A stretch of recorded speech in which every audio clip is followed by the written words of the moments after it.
திருச்சிற்றம்பலம். திருவே என் செல்வமே தேனே வானோர் செழுஞ்சுடரே செழுஞ்சுடர் நற்சோதி மிக்க உருவே என் உறவே என் ஊனே ஊனின் உள்ளமே உள்ளத்தின் உள்ளே நின்ற கருவே என் கற்பகமே கண்ணே கண்ணின் கருமணியே மணியாடுபாவாய் காவாய் அருவாய வல்வினை நோய் அடையாவண்ணம் ஆவடுதன் துறையுறையும் அமரர் ஏரே. திருச்சிற்றம்பலம். திருவாசகத்தை எழுதுவது ஏன் எழுதணும்? திருவாசகம் என்பது ஒரு மந்திர சொல், மந்திரம். அப்போ இந்த ராணா, பெரிய ராணா, நடராஜனுக்கு வர்ற நானா, 3 சுழி நானா, 2 சுழி நானா, ல ல ழ, இந்த உச்சரிப்பெல்லாம் சரியாக இருந்தால் 100% நம்ம பலனை அடையலாம். அதற்காக எழுதுவது, எழுதி பழகுவது. எழுதி பழகுனா அந்த உச்சரிப்பு சரியாக இருக்கும். என்னதான் எழுதி பழகினாலும் அதை அனுபவத்து கொண்டு வரணும் இல்லையா?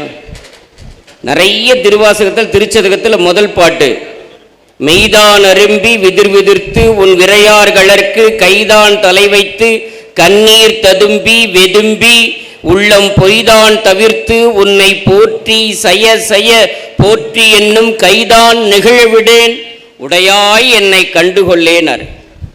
இந்த பாட்டு திருவாசகத்தில், திருச்சதகத்தில் முதல் பாட்டு நமக்கு எதை அறிவுறுத்துகிறது?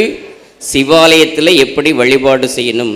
எத்தனை திருவாசகம் முற்றுவதற்கு போனாலும் அண்ணாமலையார் ராஜகோபுரத்தை கிட்ட போகும்போதே நம்ம கை தலைக்கு மேலே போனாதான் திருவாசகத்தை நாம் பாடியதற்கான பலனை அனுபவிக்கிறோன்னு அர்த்தம். அடுத்தாகல கீழே ஒரு கைதான் நெகிழ விடேன்னாரு. இலக்கணம் என்ன சொல்லுது? ஒரு சொல்லோ ஒரு வார்த்தையோ ஒரு எழுத்தோ ஒரு பாட்டில் 2 முறை வரும்னா 2வது வரக்கூடிய அந்த எழுத்துக்கோ சொல்லுக்கோ சிறப்பான ஒரு பொருள் இருக்கு. கைதான் நெகிழ விடேன், அறத்திலிருந்து விலகவே மாட்டேன், அந்த முறையில் சிவாலயத்தை நான் தரிசனம் பண்ணுவேன். 5வது பாட்டு அதுக்கு தான் திருவாசகம் முற்றுவதல் பண்றது. அந்த திருச்சதகத்தில் 5வது பாடல், அதில் சிவம் இருக்கு, தவம் இருக்கு, அவம் இருக்கு, பவம் இருக்கு. பெருதற்கரிய பிறவியை பெற்றும் பெருதற்கரிய பிரானடி பேனார் பெருதற்கரிய பிராணிகள் எல்லாம் பெருதற்கரிய பேரிழந்தாரே. மனித பவத்தை பெற்றவன் சிவத்திற்கு ஒவ்வாத செயலை செய்யாமல், அவத்தை செய்யாமல், சிவத்துக்கு ஏற்புடைய செயலாகிய தவத்தை செய்யும் போது சிவத்தை அடையலாம் என்பது மணிவாசகம். அப்படியாக நாம் திருவாசகத்தை அனுபவிக்கணும்.